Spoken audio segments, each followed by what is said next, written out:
नमस्कार।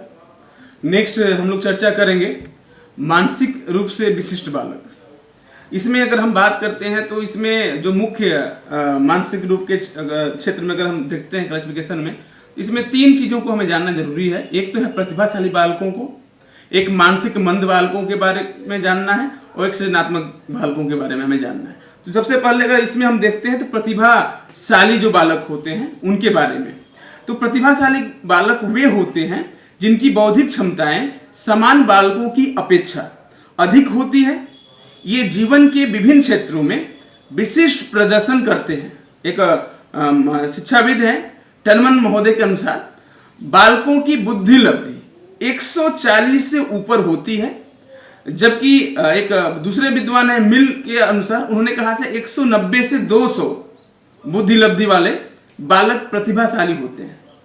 एक और महोदय हैं जिनका नाम है वीटी के अनुसार प्रतिभाशाली बालक जो होते हैं वो संगीत, कला, सामाजिक नेतृत्व तथा दूसरे विभिन्न क्षेत्रों में अच्छा प्रदर्शन करते हैं। अगर हमें प्रतिभा संपन्न वाले बालक या प्रतिभाशाली बालकों को पहचानना हो तो हम कैसे पहचान सकते हैं? एक तो माध्यम है प्रतिभाशाली बालकों को पहचानने के लिए परीक्षण के आधार पर हम बच्चों को पहचान सकते हैं। दूसरा है शिक्षक निरीक्षण के आधार पर प्रतिभाशाली बालकों को पहचान सकता है। तीसरा है अभिलेखों के आधार पर। पहला जो बात हम कर रहे हैं परीक्षण के आधार पे कि हम कैसे प्रतिभा संपन्न बालकों की पहचान कर सकते हैं, तो हम कुछ परीक्षण करके प्रतिभाशाली बालकों की पहचान कर सकते हैं। जैसे बुद्धि परीक्षण अगर हम करना है तो या तो मौखिक बुद्धि परीक्षण कर सकते हैं, अमौखिक बुद्धि परीक्षण कर सकते हैं या क्रियात्मक बुद्धि परीक्षण हम कर सकते हैं। ये 3 तरह से हम बुद्धि परीक्षण करके बच्चों की पहचान कर सकते हैं। दूसरा अगर इसमें देखें तो उपलब्धि परीक्षण के द्वारा भी प्रतिभाशाली बालकों की पहचान हम कर सकते हैं। जो उपलब्धि परीक्षण के उपरांत अगर हम दूसरे परीक्षण का आधार का चयन करें तो व्यक्तित्व परीक्षण के द्वारा भी हम प्रतिभाशाली बच्चों की पहचान कर सकते हैं। एक और अंतिम जो हम इसमें परीक्षण के आधार में अगर देखें तो एक है अभियोगिता का परीक्षण। तो ये परीक्षण के आधार पे बच्चों को पहचानेंगे कि प्रतिभाशाली बालक हैं, जिनकी पहचान हम इन विभिन्न प्रकार की परीक्षणों के द्वारा कर सकते हैं, जिसमें हमने विशेष नाम लिया बुद्धि परीक्षण, दूसरा उसमें उपलब्धि परीक्षण, तीसरा हमने कहा व्यक्तित्व परीक्षण, चौथा हमने कहा अभियोगिता परीक्षण। अब हम दूसरे जो पहचानने की प्रकार में जाते हैं शिक्षक निरीक्षण के आधार पर। मतलब टीचर जब ऑब्जर्व करता है स्टूडेंट को, उस आधार पे भी हम प्रतिभाशाली बालकों की पहचान कर सकते हैं। कैसे? एक तो कक्षा व्यवहार, क्लासरूम ऑब्जर्वेशन, जो बच्चे का क्लासरूम बिहेवियर है उस आधार पे, कक्षा व्यवहार के आधार पे। दूसरा जो है कक्षा के बाहर का निरीक्षण, मीन्स आउटसाइड ऑफ क्लास के बाहर उनकी गतिविधियों का निरीक्षण करके हम ये पता कर सकते हैं, शिक्षक ये पता कर सकते हैं कि प्रतिभाशाली बालक हैं या नहीं। अब हम तीसरा जो बात करते हैं इसको पहचानने का जो प्रकार है अभिलेखों के आधार पर। अभिलेखों के आधार पर प्रतिभाशाली बालकों की हम पहचान कर सकते हैं। जैसे संचयी अभिलेख के माध्यम से, दूसरा हम जो स्थानांतरण प्रमाण पत्र होता है जिसको हम टीसी कहते हैं, ट्रांसफर सर्टिफिकेट जो दिया जाता है, उसके द्वारा भी पुराने विद्यालय की जो उसकी गतिविधियां होती हैं, जो उसके शैक्षिक प्रोग्रेस होते हैं, उसके विकास होते हैं, उसके बारे में हम जान सकते हैं, जो स्थानांतरण प्रमाण पत्र के द्वारा हमें पता चल सकती है। तीसरा जो हम बात करते हैं जो स्वास्थ्य अभिलेख होता है, स्वास्थ्य अभिलेख उसका जो फिटनेस सर्टिफिकेट के द्वारा हम उसकी जांच कर सकते हैं, या उसके स्वास्थ्य का हम के आधार पे जो अभिलेख है उसके आधार पर उसकी पहचान कर सकते हैं। इसमें नेक्स्ट अगर हम बात करते हैं निर्देशन एवं परामर्श अभिलेख, गाइडेंस एंड काउंसलिंग का कोई अगर उसको कुछ रिकॉर्ड है या कुछ ऐसे डॉक्यूमेंट्स हैं जिसके द्वारा हम बच्चों की पहचान कर सकते हैं।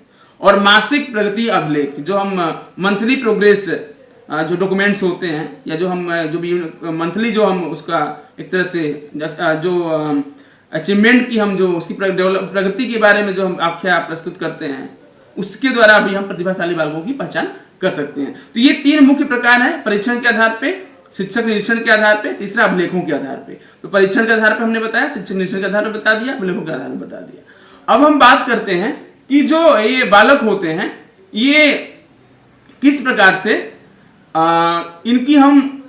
इनका सहयोग कर सकते हैं। ये बच्चे जो होते हैं इनको कैसे हम इनको आगे उनकी सहायता कर सकते हैं। तो वो बालकों को अगर हम बात करते हैं, इसमें अगर हम कहें कि जो प्रतिभा संपन्न बालक होते हैं, तो इनकी जब हम पहचान करते हैं तो इनका जो होता है, इनमें अगर हम बात करें तो इनमें कहीं ना कहीं ये बच्चे ऐसे होते हैं जो बुद्धिमान ज्यादा होते हैं या उनकी IQ लेवल बहुत हाई होती है। तो इन बच्चों के लिए हमें कुछ ना कुछ अलग तरीके से उनको सामने प्रस्तुत करना पड़ेगा कि वो आगे बढ़ने का उनका कार्य हो सके, वो आगे सीख सके, आगे बढ़ सके। तो इसमें अगर हम बात करें तो प्रतिभाशाली जो बालक होते हैं तो उनके लिए कैसा ऐसा कार्य करें कि उनका शिक्षा एक आसान कार्य के रूप में हो जाए। यह अगर हम करें कि इनकी संख्या तो बहुत कम होती है, अगर हम उनको समूह में विभाजित कर दें, जिससे हम कह सकते हैं कि एक छोटा छोटा समूह बांटे और उन प्रतिभाशालियों को उस समूह में रख दें, इस आधार से भी उनको सीखने के लिए हम प्रेरित कर सकते हैं। जैसे कि हम करें त्वरण के द्वारा।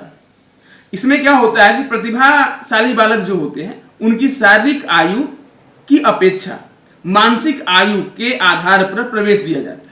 मतलब शारीरिक आयु की अपेक्षा जो उनकी शरीर की आयु है उसके आधार के जगह पे मेंटल, जैसे कि हम बुद्धिमत्ता के आधार पर, उनकी मानसिक स्थिति के आधार पर विद्यालय में प्रवेश दिया जाता है। ऐसे बालकों को विद्यालय में शीघ्र प्रवेश दे दिया जाता है।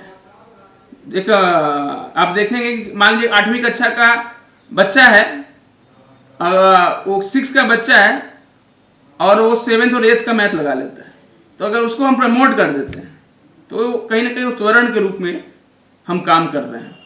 तो ये जो प्रतिभाशाली बालक हैं उनके शिक्षण के अप्रोच हैं। 3 मुख्य उपागम बताए गए हैं। इसमें पहला नाम आता है त्वरण का, दूसरा आता है समृद्धिकरण।